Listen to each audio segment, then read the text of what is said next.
When Christ came as high priest of the good things that are already here, he went through the greater and more perfect tabernacle that is not man-made. That is to say, not a part of this creation.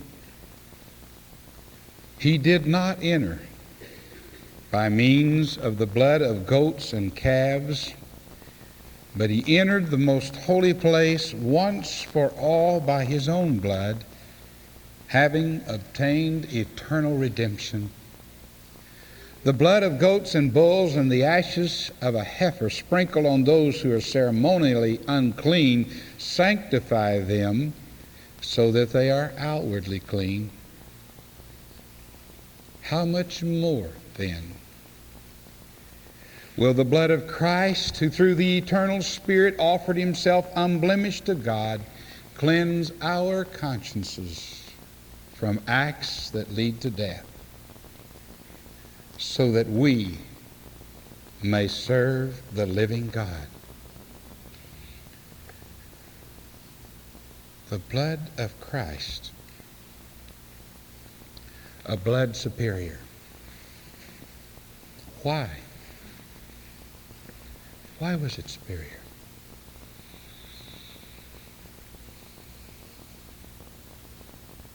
It's more than blood compared with blood, because there was something about his blood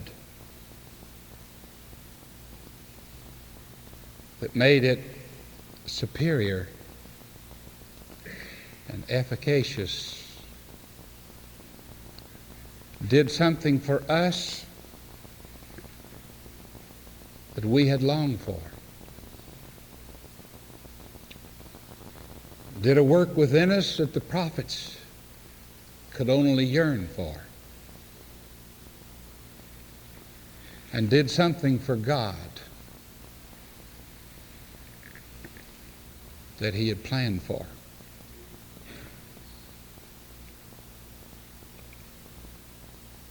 I'm so happy today that I can come before you and preach on the blood of Christ under the commission of Jesus in the 20th century. For I was with a lady some more than 20 years ago who had been in the presence of Jesus in the early part of the 20th century. Her name, as you've heard me say, was Mother Bossert. And she died. And she went to heaven. I think she was dead more than an hour, or perhaps 3 or 4. I can't remember the time, but it was longer than 3 or 4 minutes. She was dead. In those days, they didn't rush the body out as quickly, thank God. And she, in her death, well, she came back to life, but in her death, she went on to heaven. And there she found herself before Jesus. I can remember a few particulars, one of them being that when she saw Moses, he was a young man. She recognized him instantly. And well, then she saw Jesus. And to hear her describe it is to make you want to go to heaven very much. Well, someone who's actually been there can tell you what it's like, and it's better, I guess, than our best expectations, or at least up to them. But before, when she went to the edge of heaven, he was showing her something, and then she realized that he was going to send her back. And she really didn't want to go.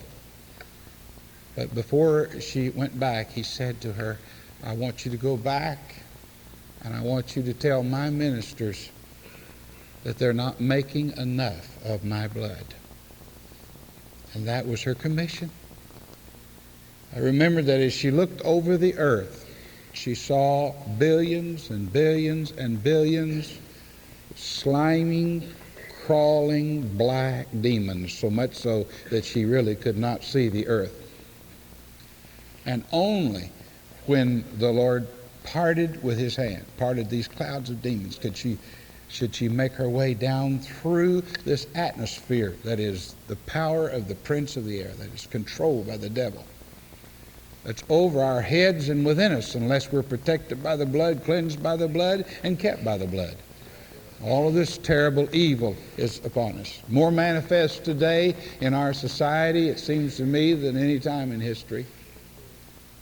So she made her way back, and she came back to life.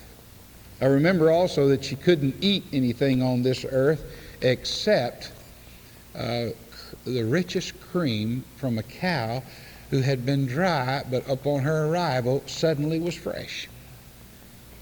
And this cream off of this cow was all that she could partake of. And so until she could get herself acclimated to earth, she had the richest cream. That's all she could drink, and that's all she could survive on. I do remember also that whenever someone would come into her presence, she immediately, because she had been in heaven, she immediately could see into their heart, and she saw blackness, she saw spots. Where sin's deposit was, where the carnal nature was, she could literally see with her eyes, but she never told them, because God had entrusted her with this wonderful experience. And so she had discernment, the like of which few people have ever had in all of history. As she acclimated to earth, that discernment was taken away, and that's good. But she could see what was in the heart of everyone who came within her presence. And so she stood before us saying, "Tell my preachers to make more of the blood." I've not been able to do that very well, and what few times I've attempted to preach on the blood I would consider pretty much a failure. But I've been quickened in recent days and recent weeks and commissioned through the Holy Spirit to preach on the book of Hebrews, and you cannot preach on the book of Hebrews, without preaching on the blood, because it is a bloody book in the very highest and holiest sense of the term. For it says that Christ's blood was what made it possible for us to be in the presence of God once and for all. I just want to dwell on the two verses, 13 and 14. I've thought about them a long time, months now, and speak a little bit about them. He said, "The blood of goats and bulls and the ashes of a heifer sprinkled on those who are ceremonially unclean sanctify them so that they're outwardly clean." I remember saying to you once before, as I look on this mentioning of the ashes of a heifer, I'm rather puzzled. I said that to you. Well, I'm a little clearer now than I was then. The reason I was puzzled was because on the Day of Atonement, the priest killed a calf for himself, and there took the blood in after the prayer of incense was blown in before the altar, or taken in before the mercy seat, so much so that God then had a veil between him and the priest, a veil of incense which represented prayer. That was a prayer of protection for the priest. And then he came in again, that was taken in. Then he came again with the blood of the bull or the calf for himself. That was sprinkled before the mercy seat, that he wouldn't die in the performance of his duties. And the wrath of God was stayed. And then he went out into the outer court, and there were two goats, and one goat was slain for God, and another goat was there representing the taking of the sins of the people into the wilderness. The blood of the first goat was slain both for the people and for God. It was taken into the presence of God, and its blood was sprinkled there for the people that he was representing, the priest. The bull or the calf, the blood of it stayed the wrath of God for him, and then the blood of the goat stayed the wrath of God for the people. But symbolically, he placed his hands upon the goat for the people. In everyday worship, the worshiper himself would do that, but that is, would be a part of the sacrifice. In fact, he had to slay the sacrifice himself. But for the people as a whole was impossible, so representing the people and himself, he placed his hands upon the goat. The goat was taken out into the wilderness, into a place of desolation, and there it was depicted that the sins of God were, the sins of man were taken away. And we understand that. We understand how that the efficacy of that blood insofar as it was efficacious, though limited, that it had its value not in and of itself, for it didn't have any value, but it had its value because it represented or pointing to something in the future which would have value, which would have power. There would be a lamb slain. And looking, just think of that. Just think, you say, well, how can a symbol have that much power? Well, I've thought about that question coming to our mind. I can tell you that we respect symbols of power all the while. We may have a policeman pull up beside us and tell us to stop. Most of the time we stop. It's not because he's any stronger than we are. In fact, I've met policemen who are smaller than myself. But I stop. And why do I do that? Because there's an insignia on the door. And that insignia says State Police. And behind the state police is the power of a governor, and there's the power of the militia. And they have the power to come and get me and throw me in prison if I don't stop. See what I mean? So you say, well, how did the symbolicness, how did the power of the blood, how did it have some power? It had some power over what it signified. And when the demons of hell saw that, and when God himself looked at what he was going to provide, it stopped his wrath. Does that help a little? Or the power of a standard of an army. There are places where you can't get little fighting groups to quit until you walk in with the flag of a great nation, and suddenly they're gone. Why? There's a great and mighty army behind that. So you say, well, I don't understand how something that just had symbolic value could have power. It had power because there was power back there somewhere. There was power coming. But now we're really dealing with it. Well, before I get into that, though, the other aspect is, what about the ashes of a heifer? Well, it seems that the writer to the Hebrews is bringing in the whole sacrificial system, or those ordinances, or those sacrifices that were necessary to take away the outward defilement of the people. There was another defilement that had to be dealt with before a man or a congregation could come to worship.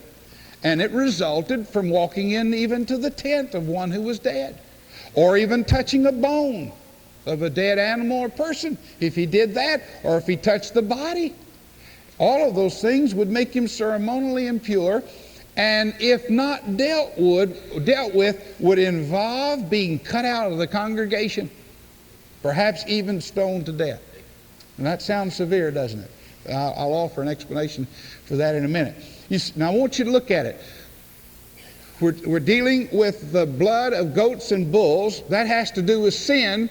We're dealing with the result of sin, death.